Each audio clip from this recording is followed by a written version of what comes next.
In the Bible, we find one of the most beautiful appeal from God. It says, "Today, if you hear His voice, harden not your heart." Would you like to spend this day with God? Listen to this devotional. This Day with God, a devotional by Ellen G. White. Let Christ guide. And the disciples came and said unto him, Why speakest thou unto them in parables?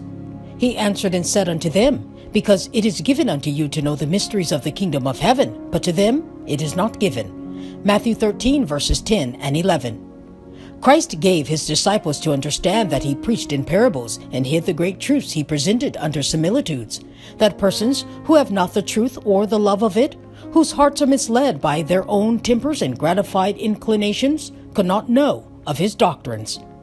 The unfruitful hearers are specified by our Lord as the skeptical, the superficial, or the secular. These cannot discern the moral glory of the truth or its practical personal application to their own hearts. They lack that faith which overcomes the world, and as the sure consequence, the world overcomes them. It is the close connection with God which opens and makes quick and sharp the understanding.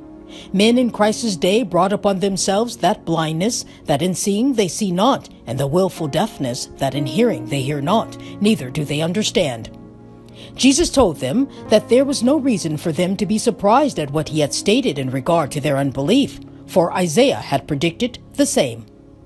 Some of the people professing to believe the truth for this time will be in a similar position. They will not understand the marvelous work of God by which God confirms his word.